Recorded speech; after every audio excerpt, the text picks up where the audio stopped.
तमाम इंसानों के लिए अल्लाह ताला की तरफ से सलामती और रहमत की दुआ के साथ हम आज आपके सामने एक ऐसा वाकया पेश करने जा रहे हैं जो सुनने वाले के दिल को हिला देता है और ईमान को और भी मजबूत कर देता है। भाइयों और बहनों, जिन्नात का वजूद कोई झूठी बात नहीं है। कुरान पाक में अल्लाह ताला ने साफ साफ जिन्नों का जिक्र किया है और उनके होने की गवाही दी है। इंसान और जिन्नत दोनों ही अल्लाह की मखलूक हैं। इंसान के लिए अल्लाह ने ज़मीन बनाई और जिन्नों के लिए भी उनके हालात अलग रखे, लेकिन फिर भी कभी कभी इंसान और जिन्न का सामना हो जाता है, कभी जानबूझकर और कभी अनजाने में। यही वजह है कि दुनिया में हजारों लोग ऐसे वाकियात सुना चुके हैं जहां उन्हें जिन्नात से सामना करना पड़ा। आज का यह किस्सा भी ऐसा ही है, हकीकत से भरा, डर और हैरत से लबरेज और इंसान को अल्लाह की कुदरत की तरफ मुतवज्जह करने वाला। यह कहानी पाकिस्तान के आजाद होने के कुछ साल बाद की बताई जाती है। गांव में एक निहायत नेक और सादा इंसान रहते थे। लोग उन्हें हाजी साहब कहते थे। हाजी साहब ने पाकिस्तान बनने से पहले एक पुराने कस्बे में जिंदगी गुजारी थी, मगर हिजरत के बाद वे इस गांव में आकर बस गए। उनका स्वभाव इतना प्यारा और मासूम था कि हर कोई उनसे मोहब्बत करता था। गांव की मस्जिद में वे नमाज पढ़ाते थे और बच्चों को कुरान पाक की तालीम देते थे। गांव के लोग ज्यादातर अनपढ़ थे, मगर कुरान पाक पढ़ना जानते थे। वे मस्जिद के इमाम से अक्सर दीन के मसले पूछते और नबी पाक और सहाबा के किस्से सुनकर अपने ईमान को ताज़ा करते। यही वजह थी कि गांव वाले अपने बच्चों को भी मस्जिद भेजते ताकि वे लिखना पढ़ना और दीन इस्लाम की तालीम हासिल कर सकें। गांव के बीचों बीच एक पुराना बाग था, जिसके चारों तरफ हरियाली और घास के मैदान फैले हुए थे। वहीं लोग अपने मवेशियों को चरने के लिए छोड़ते और अक्सर बाग के सामने बैठकर इमाम साहब की बातें सुनते। हाजी साहब की भी कुछ बकरियां थीं, जिन्हें वे वहीं चराने ले जाते और इस मौके पर गांव वालों को दीन की बातें समझाते। उनका मिजाज बहुत सादा था। वे कभी किसी से झगड़ा नहीं करते, न ही किसी काम में तकल्लुफ दिखाते। अगर किसी को जनाजा पढ़वाना होता, चाहे वह गांव का हो या किसी दूसरे गांव का, हाजी साहब बिना किसी ऐतराज के साथ चल देते। लोगों का यही सलीका और नेक नियति उनकी पहचान थी। लेकिन भाइयों और बहनों, यह बात तो सब जानते हैं कि जिन्नात का वजूद मौजूद है और कभी कभी इंसान को ऐसी रातों का सामना करना पड़ता है जब वह कुदरत के ऐसे रहस्यों से गुजरता है जिन पर यकीन करना मुश्किल होता है। ऐसी ही एक सर्द रात थी। ठंडी हवाएं चल रही थीं, आसमान पर सन्नाटा था और गांव के ज्यादातर लोग सो चुके थे। हाजी साहब भी ईशा की नमाज अदा करके घर लौट आए थे। अभी वे आराम करने ही वाले थे कि अचानक उनके दरवाजे पर दस्तक हुई। हाजी साहब ने उठकर दरवाजा खोला। सामने सफेद कपड़ों में लिपटा हुआ, लंबी सफेद दाढ़ी वाला, नूरानी चेहरे का एक शख्स खड़ा था। उसके साथ दो और आदमी थे जो चुपचाप खड़े हुए थे। दरवाजा खुलते ही उस नूरानी शख्स ने सलाम किया और बोला, इमाम साहब, मेरा भाई इंतकाल कर गया है। उसने हमेशा ख्वाहिश की थी कि अगर उसकी मौत आपकी जिंदगी में हो तो उसकी नमाज़े जनाजा आप ही पढ़ाएं। इसीलिए हम आपको लेने आए हैं। सब इंतजार कर रहे हैं, कफन दफन की तैयारी हो चुकी है। हाजी साहब ने थोड़ी देर सोचा। उन्हें लगा कि शायद ये लोग किसी पास के गांव के होंगे। उन्होंने जवाब दिया, अच्छा, आप लोग जरा ठहरें, मैं कपड़े बदल लूं, फिर आपके साथ चलता हूं। थोड़ी ही देर बाद हाजी साहब तैयार होकर बाहर आए और उन तीनों के साथ चल पड़े। पहले तो उन्हें सब सामान्य लगा, लेकिन चलते चलते उन्हें हैरत होने लगी। वो लोग बड़ी तेजी से कदम बढ़ा रहे थे। हाजी साहब को उनके साथ चलने में मुश्किल हो रही थी। 1 घंटे से ज्यादा हो गया मगर वे गांव की सरहद से आगे निकलते जा रहे थे। आसपास वीराना था, कोई आबादी नजर नहीं आ रही थी। आखिर हाजी साहब ने रुककर कहा, भाई जरा ठहरिए, यह रास्ता तो बिल्कुल वीरान है, यहाँ तो कोई गांव नहीं है। आप लोग कहाँ ले जा रहे हैं? सामने वाला शख्स बिना पलक झपकाए बोला, घबराइए मत, हम आपको सही जगह ले जा रहे हैं, बस चलते रहिए। हाजी साहब के रोंगटे खड़े हो गए। अचानक उनके दिमाग में ख्याल आया, यह शख्स मुझे कह रहा था कि वह मुझे मेरे पुराने घर से जानता है, लेकिन मेरे घर में तो कोई बाहर का आता जाता नहीं था, फिर ये मुझे कैसे जानता है? धीरे धीरे सब बातें उनके दिमाग में जुड़ने लगीं। उनका दिल जोर जोर से धड़कने लगा, मगर फिर भी उन्होंने हिम्मत बांधी और अल्लाह का नाम लेकर उनके साथ आगे बढ़ते रहे। हाजी साहब ने महसूस किया कि अब सफर बहुत लंबा हो चुका है। पैरों में थकान, सांसों में भारीपन और दिल में बेचैनी थी। लेकिन सामने खड़े तीनों शख्स इस तरह तेजी से कदम बढ़ा रहे थे जैसे उन्हें थकान का एहसास ही न हो। उनकी चाल किसी आम इंसान जैसी न थी, वह कदम बढ़ाते नहीं बल्कि मानो सरकते जा रहे थे। हाजी साहब के दिल में शक और भी गहरा होने लगा। उन्होंने अल्लाह का नाम लिया और सोचा, या अल्लाह, अगर यह सब तेरा इम्तिहान है तो मुझे अपनी हिफाजत में रखना। कुछ देर और चलने के बाद रास्ता अचानक बदल गया।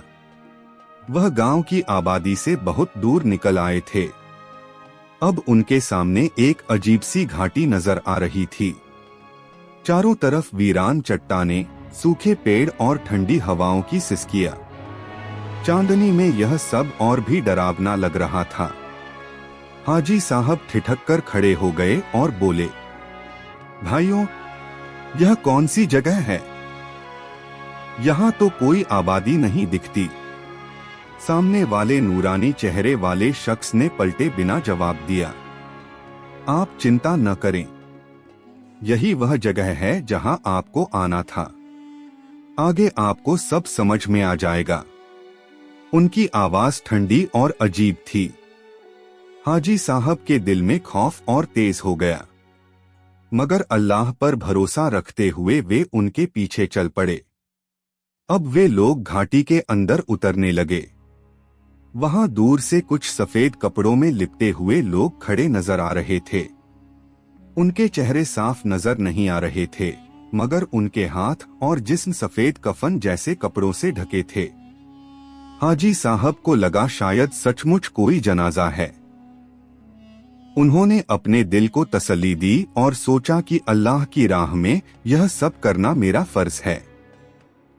जब वे नजदीक पहुंचे तो उन सफेद कपड़ों में लिपटे लोग कतार बनाकर खड़े हो गए। उनमें से एक शख्स आगे बढ़ा और बोला, हाजी साहब, हम आपके बहुत शुक्रगुजार हैं कि आपने इतनी रात गए यहाँ आकर हमारे भाई का जनाजा पढ़ाने का कष्ट उठाया। हाजी साहब ने चारों तरफ नजर दौड़ाई। एक तरफ सचमुच एक सफेद कफन में लिपटा हुआ जिस्म रखा हुआ था। उनके दिल ने कहा, शायद यह सचमुच कोई मुसलमान भाई है जिसने आखिरी ख्वाहिश रखी थी कि उसका जनाजा मैं पढ़ाऊं। उन्होंने वजू की नियत से अल्लाह का नाम लिया और खड़े हो गए। सामने रखा कफन देखकर उनकी आंखें झुक गईं। मगर जैसे ही उन्होंने तकबीर कहकर नमाज़े जनाजा शुरू की, अचानक उन्हें ऐसा महसूस हुआ जैसे उनके चारों तरफ खड़े लोग इंसान न होकर कोई और ही मखलूक हैं। उनकी आंखें ऊपर उठीं तो देखा उन सबकी नजरें सीधी उनकी तरफ थीं। उनकी पलकें झपकती नहीं थीं, उनके चेहरे पर अजीब सी सख्ती थी। हाजी साहब का दिल जोर से धड़कने लगा, मगर उन्होंने नमाज पूरी की और दुआ मांगी, या अल्लाह, अगर ये इंसान हैं तो इन्हें माफ कर दे, और अगर ये तेरी कोई और मखलूक हैं तो भी इन्हें हिदायत अता फरमा।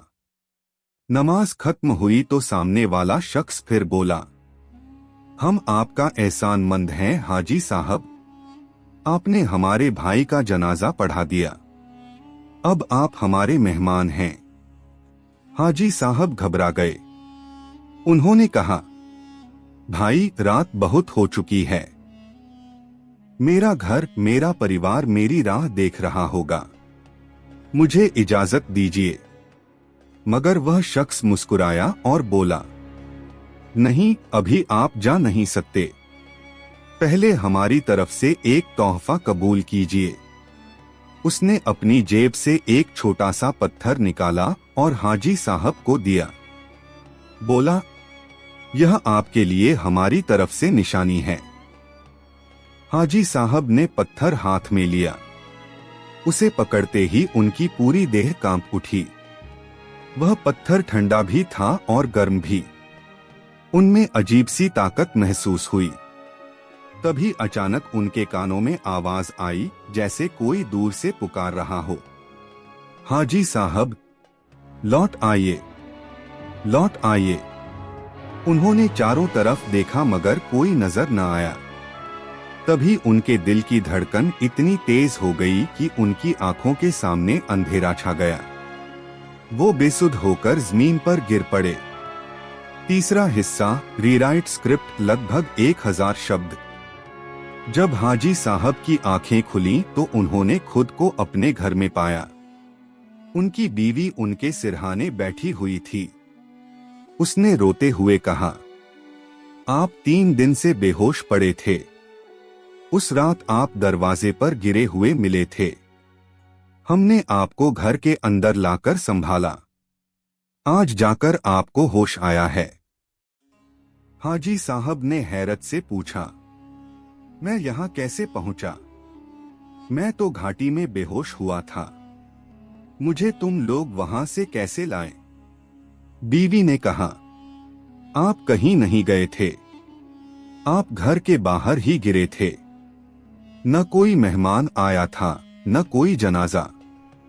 हाजी साहब सन्न रह गए। उन्होंने पूरा वाकया अपनी बीवी को सुनाया। घर के लोग भी हैरान थे। सब सोच रहे थे कि आखिर हकीकत क्या थी। अगले दिन जब हाजी साहब उठे और अपनी जेब टटोली तो वहां वही पत्थर मौजूद था।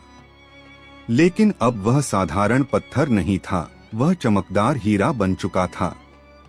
उन्होंने समझ लिया कि यह सब कोई साधारण इंसानी मामला नहीं था, यह जिन्नात का मामला था। शायद वह जिन्न मुसलमान थे जिन्होंने अपनी ख्वाहिश पूरी करने के लिए उन्हें बुलाया था।